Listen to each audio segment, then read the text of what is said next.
Haya vijana wa Busia mpo? Mumekaribisha rais wetu wa Kenya. Sasa unajua saa nyingine mimi napoteanga nikienda kutafuta watu wanashindwa Otuoma ameenda wapi. Si umeona rais amekuja? Si umesikia sasa hii level 5 tutaifanya ikuwe level 5 kamili. Ndio madawa ikuwe ndani. Ndio hata wale watu wa dialysis ya kuangalia ile dialysis ya kidney tufanyie hapa. Tunataka ICU yetu ifanye. Na si mnataka barabara yetu pia ikuwe sawa. Hata hii kidogo tumefanya, si mnaona imefungua njia. Na mimi sina shida. Hii Busia ni yetu, lazima tutengeneze. Na hata vijana. Si mnajua nilisema nitawahusisha kwa serikali. Na tukasema ile 30% ya kazi ya hapa iende kwa vijana na wamama. Na wengi mnajua najaribu hiyo. Hata vijana wetu wa hapa mnajua ndio walikuwa grupu ya kwanza mimi kuanza kupea kazi. Kazi ya security, kazi ya kuchukua takataka town na tenders. Lakini nyinyi mmejua vijana ni wengi. Mnataka tu tubaki na grupu moja tuache vijana wengine? Mnakubali hiyo? Ati jobless ndio vijana wako hapa peke yao? Mnakubali hiyo vitu? Si vijana ni wengi?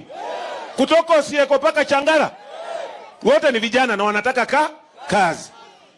Mumeambiwa vitu ya uhalifu tuwache. Hii stadium mliona. Wewe unafanya maandamano unakuja unaangusha stadium.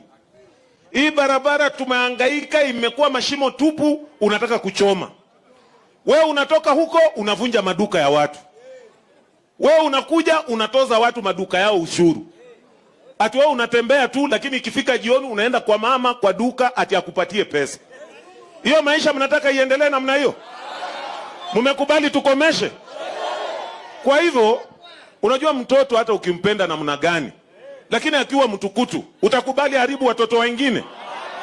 Kwa hivyo hii area rais tumeshasema na security team yako tunataka police station hapa ndani. Tumekubaliana? Tunataka police station.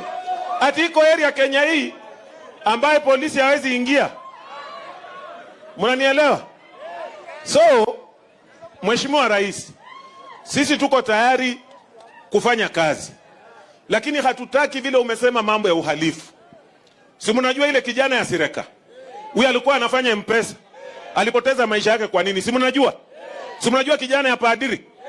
Si mnajua hata hii mzee yetu hii kijana alikuwa anafanya hapa ujamii, mini supermarket. Na si mnajua ni watu gani wamefanya hiyo maneno? Sasa sisi tutaendelea kuishi namna gani? Na wahalifu wanajulikana. Iko kitu kama hiyo? Hii Marachi is part of Busia. Na itakuwa part of Busia. Na itakuwa part of Kenya.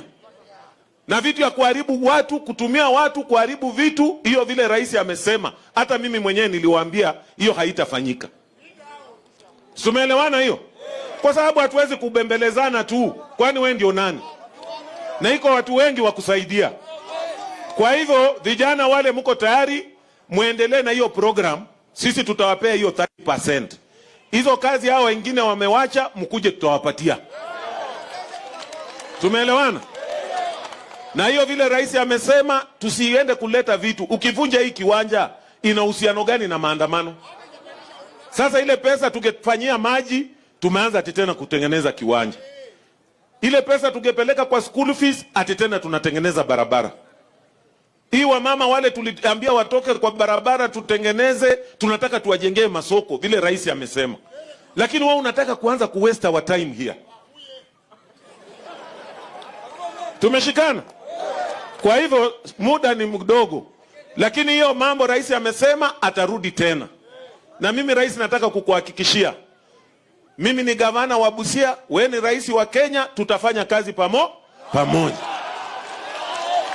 Muda ni kidogo, wacha niite Mary Maasa wasalimie. Niko na ndugu yetu Musalia Mudavadi.